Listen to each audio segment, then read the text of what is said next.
Bonjour mon chéri, c'est maman. Bonjour Timothée. Oh. Timothée a une gueule d'amour. Oui. Tu fais un câlin à maman? Il a 4 ans et demi et il n'a toujours pas les mots pour répondre à Emma, sa maman. D'accord. Lâche-toi. Il y a 6 mois, les médecins ont décelé la cause de son mutisme. Il souffre du syndrome d'Angelman, une maladie génétique qui bloque l'accès à la parole. Papa, il va partir travailler. Aujourd'hui, tu vas aller à l'école avec... Depuis quelques semaines, Emma communique avec Timothée par le biais de ses photos. Papa et maman travaillent et toi, tu vas à l'école Gulliver avec Julienne qui va t'accompagner et le chauffeur, d'accord?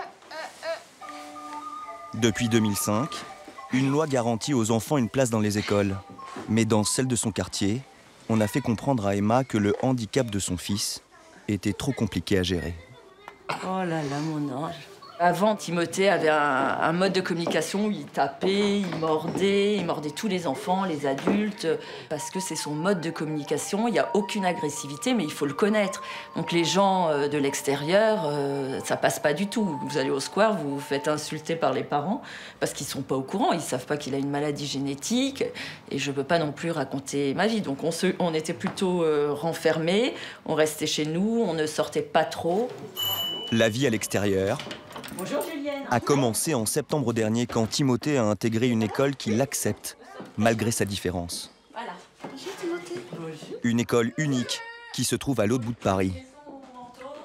Pour s'y rendre avec Julienne, sa nounou, Installez-vous, Julienne. Timothée ne prend pas le métro. Sa maladie le rend trop sensible au bruit et aux odeurs. Il vomirait. Emma a donc dû mettre en place toute une organisation. Nounou, chauffeur, 2 000 € par mois, un tiers du budget familial, le prix pour que Timothée ait une enfance comme les autres. Sa maman espère bientôt obtenir une aide une fois que le taux d'invalidité de Timothée aura été réévalué. We could live together, walking on.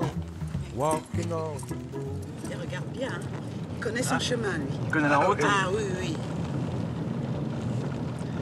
Et des fois, avec le taxi, quand on ne prenait pas le même itinéraire, il le faisait savoir. Hein. Ouais. Hein? Oui. On va arriver, Timothée. Tu es fatigué? On va arriver.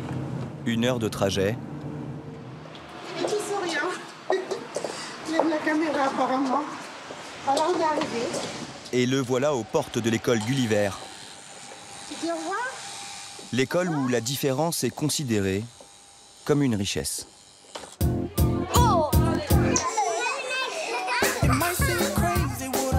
Voici l'école maternelle la plus surprenante de France. Ils ont entre 2 et 6 ans. Autour de Timothée, 24 enfants valides et 11 handicapés. Mais à cet âge-là, la différence ne saute pas au premier regard.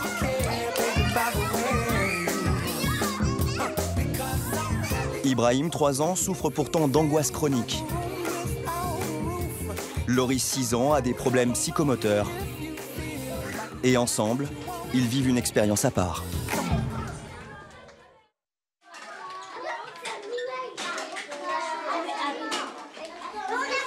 Il y a déjà 6 mois que Timothée fréquente cette classe de maternelle. Son handicap l'isole pour le moment des autres enfants. Alors Stéphanie, l'éducatrice, veille à ne jamais le laisser trop longtemps seul. Ça, c'est votre manière de lui faire un câlin? Il fait des câlins comme ça. Ouais. Pour communiquer, Stéphanie lui apprend le macathon, une version simplifiée du langage des signes. Tu le manges? Elle s'endormait. Orange. Le moindre petit geste qu'il a fait de nouveau ou le moindre son différent qu'il a fait aujourd'hui, bah, du coup, on est super contents. On comprend beaucoup de choses. Et, le téléphone, c'est pas celui-là. Il est où le téléphone? Montre-moi le téléphone. Voilà. Timothée comprend beaucoup de choses, mais il n'en exprime pas assez. Pour l'instant, les autres enfants le tiennent encore un peu à l'écart de leur jeu. Vous jouez un peu avec Timothée de temps en temps? Oui. Oui. C'est votre copain? Oui. Mais des fois, ils nous dérangent. Ils nous embêtent un petit peu. Parce que les handicapés, ils savent pas parler, mais ils savent que crier. Mais après, moi, ça me fait mal à la tête. Loris a lui aussi connu au début l'isolement. C'était il y a 3 ans, il en a 6. Il est atteint d'une maladie génétique qui ralentit l'apprentissage du langage. Il a pu avoir un comportement autistique. Son ordinateur a longtemps été son seul compagnon de jeu. Mais aujourd'hui, ce n'est plus le cas. Tu veux pas lire? Tu veux lire? Non. Loris ne sait pas lire, mais il a une mémoire exceptionnelle qui lui permet de réciter au mot près son livre préféré. Ah, c'est le capitaine. Non, je veux mettre une robe. Non, pas celle-là, on dirait le costume de papa. C'est ma maman. Ah, ça y est, retourne se coucher. Désormais, Loris prend plaisir à venir à l'école. Il s'y sent bien. C'est l'une des réussites de Gulliver. Favoriser l'échange, donner une chance à la différence dès le monde de la petite enfance, c'est le pari très ambitieux de Cécile Héroux, la directrice de l'école. Tu peux donner un petit peu de colle? Parce qu'elle n'a pas de cheveux chez vous. Tiens, tiens mon chose. L'idée a germé dans les années 70. Elle est alors assistante sociale et elle découvre que les parents d'enfants handicapés voient trop souvent les portes des crèches se refermer. Quand il y a une place, l'enfant est isolé. Il faut voir plus grand et même une école pour les accueillir. Dans celle de ses rêves, il doit y avoir un enfant handicapé pour 3 valides. En 1998, Gulliver voit le jour grâce au financement de la mairie de Paris et de la caisse d'allocation familiale. Les frais de scolarité varient en fonction des revenus des parents. Cette petite structure offre aujourd'hui 12 places à des enfants handicapés. Parmi eux, Ibrahim, 3 ans et demi. Il est arrivé en septembre dernier. Il est suivi par un psychiatre. Le monde l'angoisse. Crier, mordre est sa seule façon de s'exprimer. C'est pour des enfants comme lui que l'école a été créée. S'il n'y avait pas Gulliver, ce serait très compliqué. Il faudrait peut-être envisager un hôpital de jour, mais un hôpital de jour, c'est que des enfants avec des troubles ensemble, ce qui me semble dommage, parce que c'est un enfant qui peut vraiment bénéficier du contact avec des enfants qui n'ont pas des troubles, qui ont un développement normal. Ibrahim pratique tous les jours des activités différentes avec les autres enfants. Ce matin, c'est poterie. À Gulliver, il y a 2 fois moins d'élèves par classe et 3 fois plus d'éducatrices qu'ailleurs. Regarde ce qu'on a fait. Non, ça ne marche pas, ça ne l'intéresse pas. Tu veux faire la main? Ces moyens humains, Ibrahim en a bien besoin. Coucou. Surtout quand arrive l'heure du repas. C'est souvent un moment difficile pour lui. Il ne tient pas en place plus de 2 minutes. Cela ne surprend personne, ni les adultes, ni les autres enfants.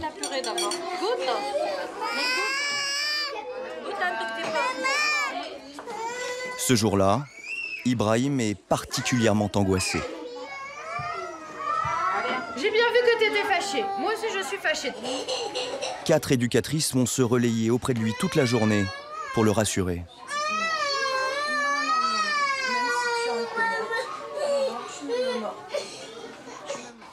Il n'y a qu'à Gulliver que cela est possible. Vous avez chacune vos méthodes pour essayer de calmer un petit peu? En fait, c'est pas chacune notre méthode, c'est chaque jour est différent et il y a une méthode qui va marcher aujourd'hui et la même méthode ne marchera pas demain. C'est dur pour lui parce qu'il n'arrive pas à se poser et qu'on voudrait. Et après.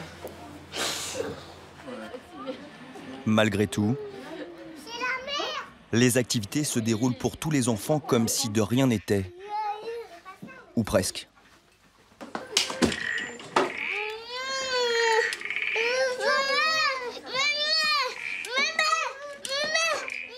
Sans le vouloir, Ibrahim vient de marcher sur la main de la petite Nour. La cohabitation n'est pas toujours facile. Et pourtant, les parents d'enfants non handicapés font la queue pour avoir une place à Gulliver. Car les riches moyens déployés pour les petits malades profitent aussi à leurs enfants. La maman de Nour a attendu 1 an pour avoir une place ici. La petite, elle a intégré la mention du handicap, elle ne se moque pas de quelqu'un qui est en fauteuil roulant. Ils apprennent mutuellement, enfin, parce qu'elle va faire quelque chose 2 fois plus vite que quelqu'un qui a un handicap. Mais elle va apprendre aussi enfin, qu'il y a des gens dans la vie qui ont besoin de plus de temps qu'elle. Ça apprend beaucoup de choses. Hein. La tolérance déjà. Ça peut paraître incroyable, mais tous les parents que nous avons rencontrés tiennent le même discours. Cette ouverture d'esprit, c'est l'âme de l'école. Bonjour. Quand le handicap est trop lourd à porter, on peut en discuter autour d'un café. La maman d'Anna, une petite trisomique, est très inquiète pour l'après-Gulliver. Oui. Non, mais il faudrait une structure équivalente après Gulliver. Et je veux pas que vous vous inquiétez. Je veux pas. Ouais, je vais travailler. Allez, bonne journée. Allez, au revoir. Bonne Fais un journée. bisou encore. Ça va aller. Hein? Au revoir. Le meilleur pour sa fille, c'est l'obsession de Laetitia. Elle a 45 ans, elle est vendeuse. La semaine, elle élève seule Anna. Comme la plupart des parents d'enfants handicapés, elle a dû prendre un mi-temps pour bien s'occuper de sa fille. D'abord, on enlève le manteau. Depuis qu'Anna va à Gulliver, Non. elle a fait beaucoup de progrès. Non. Anna, elle est où la tour Eiffel? Elle est là. Elle est belle. Elle brille? Non. Elle s'exprime mieux. Et elle est aussi beaucoup plus autonome. Allez, hop. Les collants. Ah bah oui, les collants, faut se lever pour les enlever. Anna va mieux, Laetitia aussi. Non, c'est pas dur. Allez, hop. Grâce à Gulliver, elle a l'impression d'être une maman moins différente et surtout beaucoup plus entourée. Je me sentais un petit peu à part. Tandis que là, j'échange avec toutes les mamans, mais j'échange aussi avec des mamans dont je partage les difficultés et le quotidien parfois un peu compliqué. Tiens, maman. Laetitia est aussi admirative de ses parents qui ont fait le choix de scolariser leur enfant avec des petits handicapés. Avant de connaître Anna, le monde du handicap était un peu pour moi mystérieux. Donc que des parents fassent la démarche, je trouve ça génial et plutôt une ouverture d'esprit fantastique. Je suis pas sûre que j'aurais fait la démarche.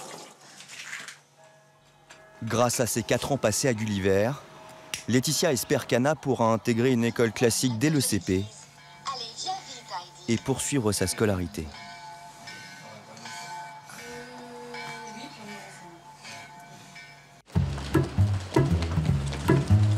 Il est 8h30, Gulliver ouvre ses portes. Comme tous les matins, Rada, la directrice adjointe, demande à l'un des enfants d'écrire la date au tableau. Bonjour tout le monde. Oscar, pose ta chaise par là, s'il te plaît. Et ils ont tous leur chance. Loris, tu veux bien écrire la date en entier au tableau? Oui? Là, c'est la première fois que Loris doit faire cet exercice. Il y a 4 mois, il était incapable d'écrire ou même de tenir une craie. Il est un peu impressionné. Vas-y, où est-ce qu'on commence? Juste au début de la ligne, ici. Ça fait Très bien. Ensuite, qu'est-ce qu'il y a comme lettre? Le E. Alors, attends. On va effacer. Tiens bien la craie. Alors, d'abord, tu fais un trait comme ça.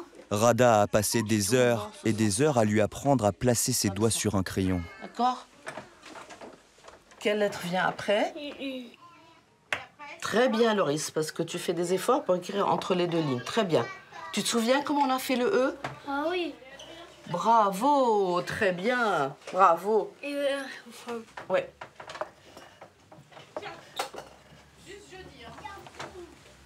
Qu'est-ce qui manque encore à la date? 2014.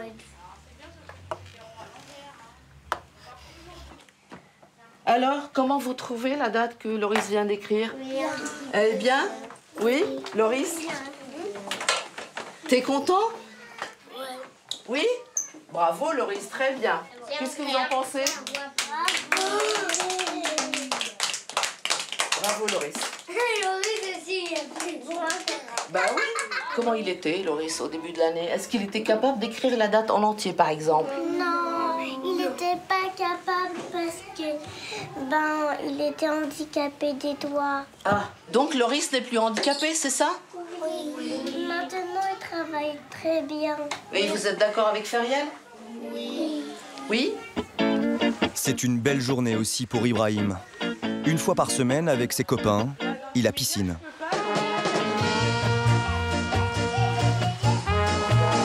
Un petit bassin à 30 degrés au sein même de l'école. C'est son activité préférée.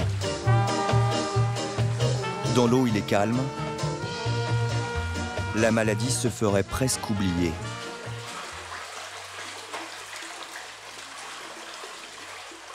Dans une pièce voisine, d'autres enfants s'initient à la fabrication du pain. Touche un tout petit peu. Commencez. Touche, Juliette. C'est bon? Alors? Il y a Loris Quel goût? et Timothée. Touche, regarde, touche. Avec lui, l'éducatrice prend son temps pour stimuler ses sens. C'est quoi? Ça chatouille? Mets ta main au fond, oui. Explique à Timothée. Oui. Qu'est-ce Ça que fait un chatouille. Ça fait un catouille? Depuis quelques semaines, Timothée expérimente des sons. Et Loris lui répond. Ah, c'est bien. Tu peux te lever. Comme une main tendue. Il y a 6 mois, Timothée l'aurait mordu et il se serait isolé. Désormais, il communique. Il est même capable de montrer son affection en douceur. Personne ne sait si un jour Timothée parlera, ni où il ira après Gulliver. Mais pendant quelques années, à défaut d'être un petit garçon comme les autres, il aura grandi avec les autres. Enlever la Charlotte, mettre à la poubelle. Vas-y. Ouais, bouge plus, non, bouge plus. Avance un peu. Attends, attention. Cours de sport au lycée Toulouse-Lautrec. Classe de 5e 4. 30% d'élèves valides, 70% d'invalides. Non, c'est bon. Doucement, doucement. Ouais, bouge plus, non. Dans 10 minutes, la classe doit présenter une chorégraphie. Le thème, l'équilibre. Mais comment faire? D'un côté, Charlie, dont le corps peut presque tout faire. De l'autre... Très bien. À partir de là, Ismaïl. Ismaïl, 3 secondes avec ta jambe levée. dont le corps ne peut presque rien faire. Comment on peut complexifier un petit peu ton équilibre? Je sais pas, mettre l'autre jambe au-dessus de l'autre. Ouais. Ils vont devoir s'entraider, mesurer les capacités des uns et des autres, pour qu'au moment du spectacle, chacun réussisse sa petite prouesse. C'est bon? Let's go! Ouais, et là, on sera à côté de toi pour que ça passe, ok? Oui, t'inquiète. Vous mettez en place? Venez par là.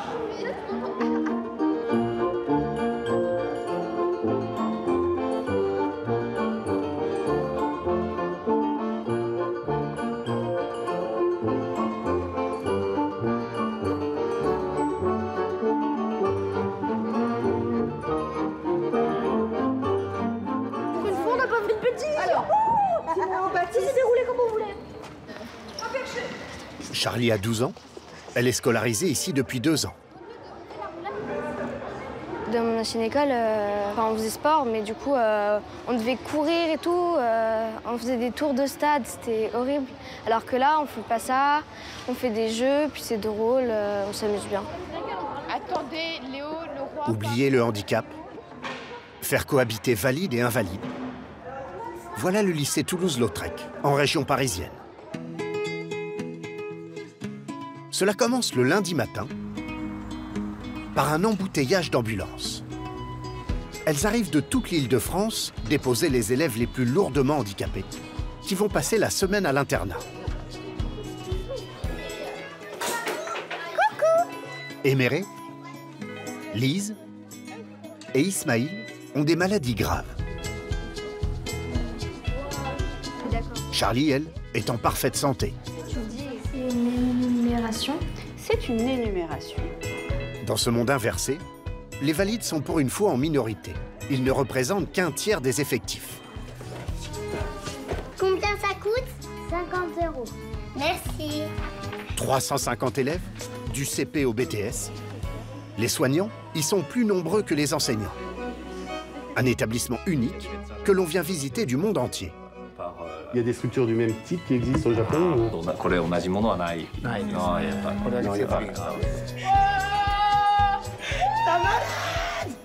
Vous imaginez un lycée-hôpital? Triste ou froid? Désolé, ce ne sont rien que des ados, pénibles et charmants. Tant qu'on peut aider, c'est bon. L'entraide est érigée en règle. Absolument. L'endroit est idéal pour réviser nos clichés sur le handicap. 2 journées commencent.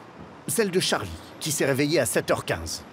Petit déjeuner en famille, elle habite à la Selle-Saint-Cloud, à quelques kilomètres de là, et ses parents viennent de la déposer en voiture. Bonjour. Ismaël, lui, a commencé sa journée à 6h50. Ça va ce matin? Au moment où Ilham, son aide-soignante, vient débrancher son assistance respiratoire. T'as pas mal au ventre ce matin? Non. Ismaël dort à Toulouse-Lautrec, à l'internat médicalisé, avec 30 autres camarades handicapés.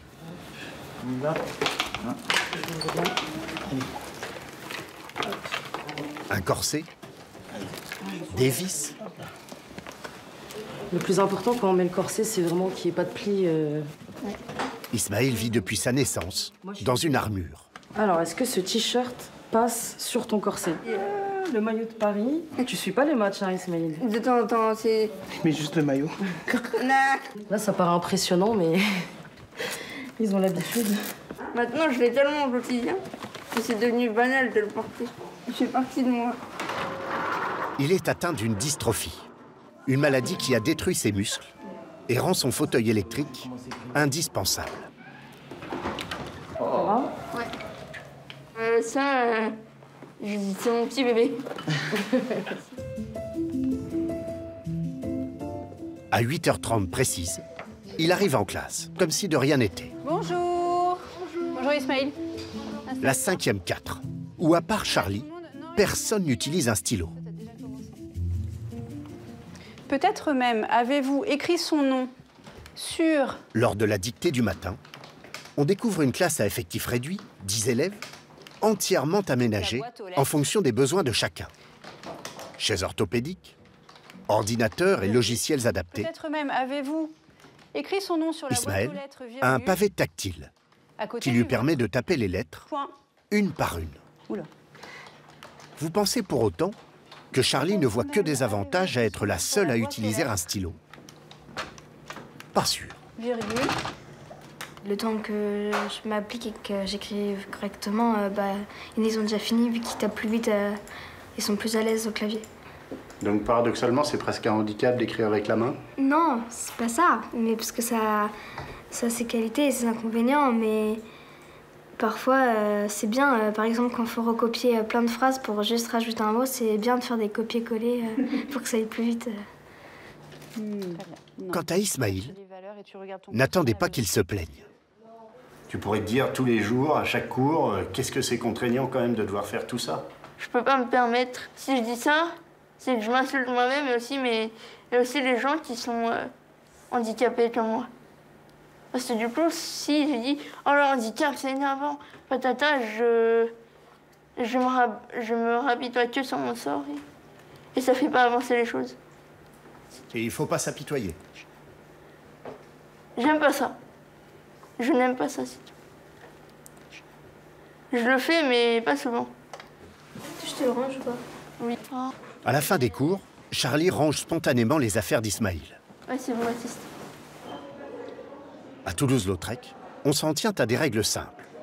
Les 17 ascenseurs ne sont que pour les invalides. On ouvre les portes à ceux qui ne peuvent pas le faire. Le fonctionnement entier de l'école repose sur ces petits gestes. À l'heure du déjeuner à la cantine, il y a évidemment des assistants adultes, mais la majeure partie de l'entraide se fait directement entre élèves. Prends-moi une orange, s'il te plaît, Yousra. Pourquoi tu fais ça? Pour aider mon camarade Kessia, qui fout rien de la journée. Ismaël retrouve Ilham, son aide-soignante, pour son repas qui n'est qu'une alimentation de confort. Sa vraie nourriture, il l'ingère la nuit, par perfusion. Fan de frigo. Je vais m'arrêter, ça. Tu veux plus? Ouais. T'arrives plus à manger, ça y est? Ouais, ça y est. On ne se regroupe pas par handicap, mais par affinité. Charlie déjeune simplement entre copines. Au début, ils étaient tous comme nous. Enfin, ils ont juste eu un problème, soit à leur naissance, soit un accident. Et au départ, enfin, ils étaient tous comme nous. Donc, quelque part, ça change pas grand-chose. Enfin, je sais pas comment dire. C'est compliqué. Handicapé, valide, ici ces notions sont floues. Le lycée se félicite d'avoir 100% de réussite au bac. Mais ce ne sont pas seulement les notes qui sont mises en avant. On valorise surtout le comportement. Chers élèves, bienvenue. Cet après-midi-là, le proviseur Jean-François Gébert remet comme chaque semestre des diplômes aux lycéens les plus méritants. Vous félicite tous en tout cas pour votre engagement dans le lycée, pour vos camarades, bravo. La présence, votre entraide, on va bien au-delà des résultats. Commençons par les élèves de seconde. Allez, c'est parti. Kélisha.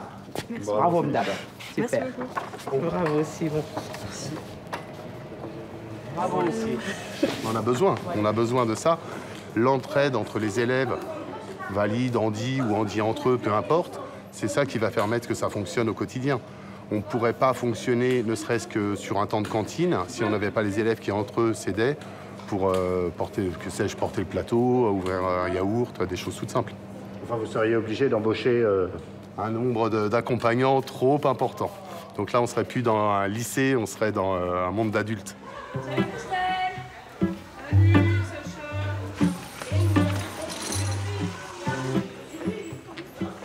Au moment des inscriptions, la priorité est donnée aux élèves ayant un handicap moteur.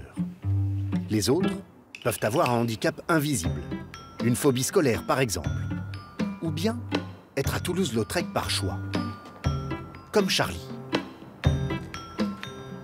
Bonjour ma belle, coucou. Ça s'est bien passé au collège? Elle aurait pu aller dans son collège de secteur, plus proche de chez elle. Mais en accord avec ses parents, elle a souhaité une scolarité différente, avec des avantages évidents. Charlie, même en primaire, elle avait toujours un peu tendance à se plaindre du bruit dans la classe. Elle a besoin de conditions un peu calmes. Donc on s'était dit que c'était un bon compromis. Mais en contrepartie, Charlie est confronté très jeune au handicap, maladie, douleur de ses camarades. Je sais que parfois il y en a qui ont des rendez-vous médicaux à l'hôpital et tout, mais en règle générale, j'y pense pas trop et je profite un peu de l'instant présent et puis voilà. On essaie de faire attention justement à son comportement, aux à côté, à faire en sorte qu'elle arrive à vivre aussi des moments un peu plus légers, effectivement, que les problèmes que peuvent avoir ses petits camarades de classe et qui, effectivement, ne sont pas à prendre à la légère. Les parents de Charlie sont tellement convaincus qu'ils aimeraient aussi pouvoir inscrire leurs 3 autres enfants à Toulouse-Lautrec. Non, c'est pas... Non, c'est ici.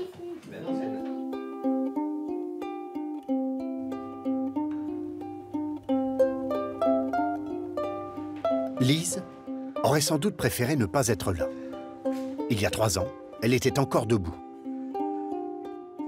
Toute son enfance, elle a marché, couru, mais à 8 ans, sa maladie, l'ataxie de Friedreich, a été diagnostiquée.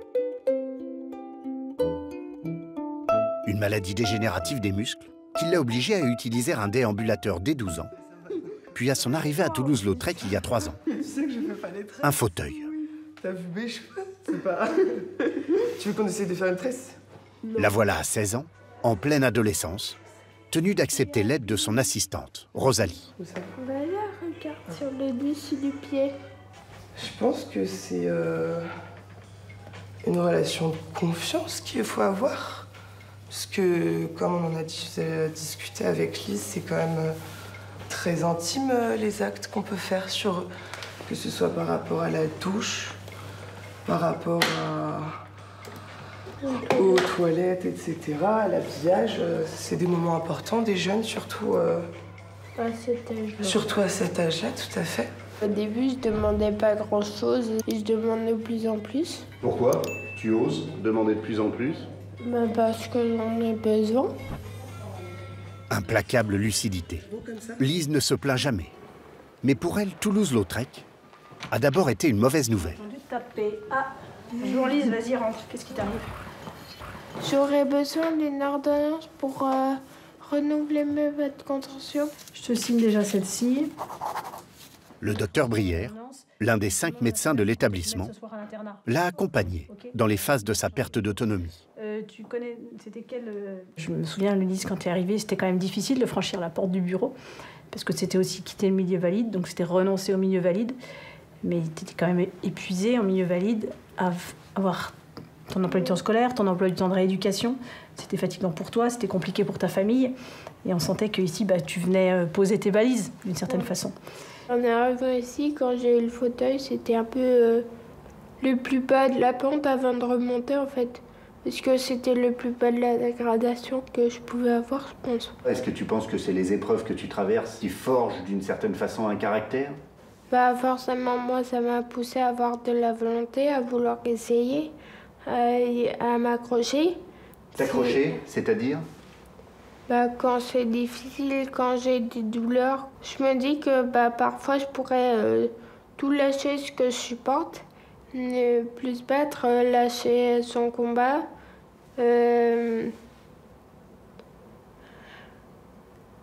Sa volonté. Et il se passe quoi pour ta maladie si tu décides de tout lâcher? Ça marche plus. Lise ne lâche rien.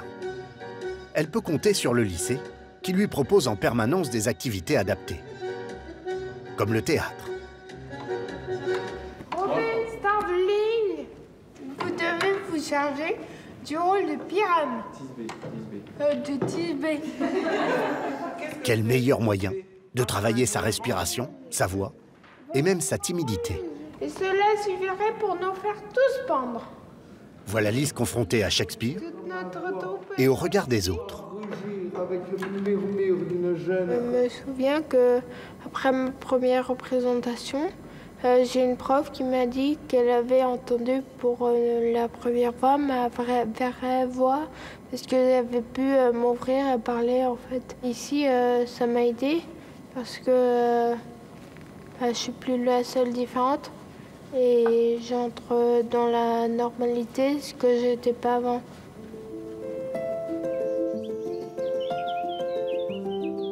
Sa vie d'avant a volé en éclats. Et elle sait que hors du cocon de Toulouse-Lautrec, l'avenir est à construire. En permanence, elle s'adapte. L'équitation, par exemple, qu'elle pratique depuis toute petite. Elle ne peut plus s'autoriser de longues galopades. Oh, ça y est, t'as le droit au câlin. Mais les chevaux font toujours partie de sa vie. Il me sent et puis il me reconnaît. Il sent que énergétiquement, déjà, la Lise, elle n'a pas du tout le même fonctionnement. Vous voyez, il sent beaucoup ses jambes. Le flux sanguin n'est pas du tout le même.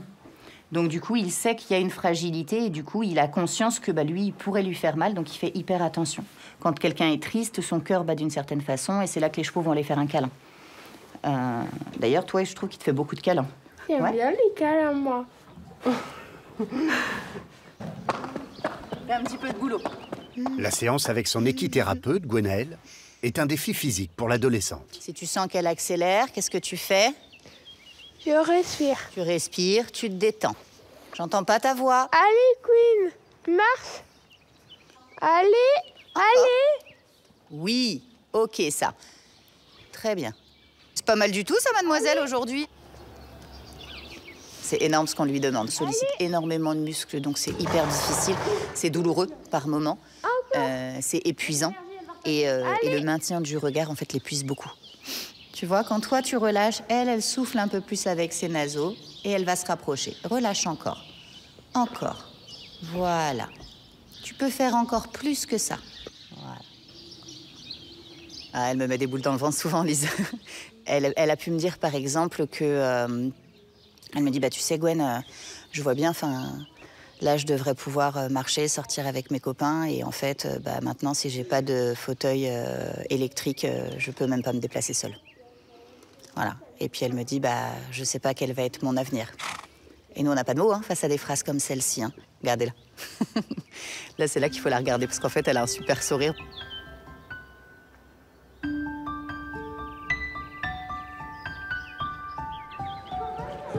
Attention, grande bouffée d'air frais. Pète et répète, sont sur un bateau. Pète, tombe à l'eau, il reste qui? Répète. Pète et répète, sont sur un bateau. Pète, tombe à l'eau, il reste qui? Répète. À la regarder galoper dans tous les sens, sans aucune précaution, comment imaginer que Éméré, 8 ans, classe de CE2, soit atteinte de la maladie des os de verre? L'ostéogenèse imparfaite. Une maladie génétique qui la rend particulièrement fragile. 15 fractures déjà. La moindre chute peut être dramatique, surtout sur le bitume de la cour de récréation. Là, tu constates bien que c'est pas de la mousse au chocolat. Hein. Oui, donc on fait attention. Sa passion, peu commune, les insectes. C'est ça. Maintenant, j'y pense, c'est pas un jeune gendarme. C'est marrant, c'est mignon. Enfin, c'est spécial, quoi. C'est pas comme un humain. J'aime bien la nature. La nature est bien faite. Disons que toi, elle t'a quand même rendu assez fragile, la nature. Hein. Pas faux, mais bon. Quand on sait qu'il y a pire, ça apaise. Bonjour les enfants. Bonjour. Ça va? Oui. Éméré déménage. Elle va vite, bricole, bouge tout le temps. Est-ce que je peux examiner ma phrase? Alors, on dit pas examiner, on dit analyser et émérer. J'aimerais bien que tu écoutes là ce que je vais montrer. Eh oh! On pourrait penser qu'elle n'écoute rien. Elle fait pourtant partie des meilleurs élèves de sa classe. En ce moment, les lapins sont poursuivis par des tigres dans la forêt enneigée. Ils sont poursuivis par quoi? Par des tigres? Qu'est-ce que ça s'appelle ça? Le complément des verbes. Bonjour madame. Détrompez-vous. Tout le monde est intelligent. C'est parce qu'on a un handicap moteur qu'on est forcément bête, comme un melon. Certes, un handicap fait que tu es un peu désavantagé sur quelque chose. Ils pensent que ça signifie que t'es pas... Je pense que ça signifie... Pour eux, ça signifie que t'es bête, parce que t'es pas parfait comme eux. Alors pourquoi les gens se font des fausses comme ça du handicap? C'est parce que le handicap... Non mais, à mon avis, c'est parce que le handicap, c'est un problème du corps. Ma maladie, c'est juste mes os qui n'ont pas réussi à trop solidifier. En kiné. Bip! Allez, on va aller en kiné. Bonjour. Bonjour Éméré. Bon bah aujourd'hui, il y a un journaliste. Il y a un journaliste, tu me le présentes? Comment il s'appelle? Il s'appelle Louis. Il s'appelle Louis, d'accord. Dans mon ancienne école, Oui. je n'avais pas de kiné. Voilà. Oui, mais depuis que tu es ici chez nous, tu as de la kiné. Oui, enfin. Allez, vas-y. Allez. L'ostéogenèse est une maladie particulièrement douloureuse. 2 fois par semaine, Éméré supporte en plaisantant les exercices de musculation de Marie-France. D'accord, on est parti. Souvent, leur dos est pas assez musclé et parfois il peut se déformer un petit peu en scoliose à l'adolescence. Scoliose, c'est pas la joie. Allez. Attends, il y en a un qui est parti à Perpète des Olivettes. Cacahuète, tu sers plus à rien. Allez, hop là. Coucou Éméré. Très bien. Allez, on descend. Bonjour, je suis sur Mars. Allez, tu descends. Allez. Bon, en gros, faut tout renforcer. En gros, faut tout renforcer chez toi. Oui. Bah oui. Bon, en sachant qu'une fois, j'ai eu le coude cassé. Ouais. Hein, et du coup, j'étais comme ça. Hop. J'étais comme ça. Voilà. Hop. Voilà. Donc, c'est pour ça qu'il faut faire très attention et bien renforcer. C'est quoi qui s'est fracturé l'année dernière? C'est pas le pied, c'était le tibia. Encore. Voilà, c'était le tibia qui s'était cassé. Et une fois, bon, c'était la fracture la plus débile du monde. Je me suis passée et clac, fracturée. Et peut-être parce parce que tu n'avais pas encore beaucoup de muscles, alors que tu as vu, justement, maintenant, on travaille la descente, justement, avec tes petits muscles ici qui se renforcent. Cette tranquillité face aux épreuves, Éméré la tient de sa maman, Éléonore. Oh non, maman louloute. Oui. T'as passé une bonne journée? Oui. Elle aussi est atteinte de la maladie des os de verre. Une centaine de fractures depuis sa naissance a fini par la clouer dans un fauteuil. Je suis pas d'un naturel chochotte et j'aime pas ça. Donc j'ai interdit à mes enfants de l'être. Et Éméré, t'as quand même une sacrée famille. Hein. C'est vrai. Même la chienne est handicapée. Let's go. Grâce à Toulouse-Lautrec, Éméré est désormais entièrement prise en charge. Arrêtez de m'attaquer les poissons. Ben alors, qu'est-ce que tu fais comme ça? Siméon, son frère jumeau, n'a pas cette chance. En plus de la maladie des os de verre, il est atteint d'un autisme lourd. Il ne parle pas et n'a pas pu être admis dans l'établissement. Dans la famille, Toulouse-Lautrec a pourtant été une planche de salut pour 3 générations. La mère, Éléonore, la grand-mère, Hermélinda, y ont aussi été scolarisées. À Toulouse-Lautrec, quand tu es handicapé, tu vois plein d'autres handicapés qui sont plus vieux. Il y a aussi les anciens élèves qui repassent, donc tu vois qu'ils ont une vie, ils sont parents, ils ont un travail, ou des choses comme ça. Et ça te permet de te projeter. Si tu es dans une école ordinaire, tu vois que des couples entre guillemets qui vont te sembler inaccessibles. Tu vois que des perspectives de carrière qui vont éventuellement te sembler inaccessibles. Les gens vont pas spécialement socialiser avec toi. Parce que, Toulouse-Lautrec, pourquoi c'est très socialisé aussi? C'est parce que c'est des valides qu'on met dans un milieu handicapé. Des choses. Ça? Oui.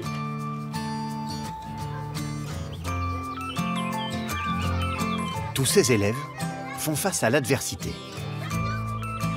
Mais ils ne sont pas parfaits pour autant. Les enfants, s'il vous plaît, dans le silence, allez à vos montres. Ce matin, Ismaïl a été grossier avec son aide-soignante. Mais je ne veux pas entendre la phrase que tu as dit juste avant, d'accord? T'as été vulgaire avec moi, j'accepte pas. J'ai pas été vulgaire, je sais pas. Ah, tu veux que je répète la phrase? Tu parles comme ça à ta maman? Non. Ah, voilà. Ton papa, il penserait quoi de cette phrase-là? Voilà, et quand quelque chose te prend la tête, faut que t'en parles. Faut pas les garder pour toi, faut les dire les choses. Tu sais, un petit truc, ça peut faire une mayonnaise. On les considère comme des enfants normaux, hein. C'est pas par rapport à leur handicap qu'on va prendre des pincettes et essayer d'être plus calme avec eux ou ne pas les recadrer. Non, on les recadre comme tous les enfants. Un petit moment d'agacement dans un quotidien fait de contraintes. Depuis sa naissance, Ismaïl supporte chaque jour des séances de kiné intenses. Ok, donc vous pouvez aller chercher l'évaluation. Et sa vie scolaire est encore plus compliquée que celle de ses camarades. Oui. Une interrogation d'anglais en 5e 4. Toute la classe est à son bureau. Tu seras dans le box 1-4. Sauf Ismaïl, qui part avec une secrétaire particulière. Et puis vous avez la fiche de secrétaire. Lui qui ne peut pas écrire rapidement, va devoir lui dicter à l'oral tout son devoir.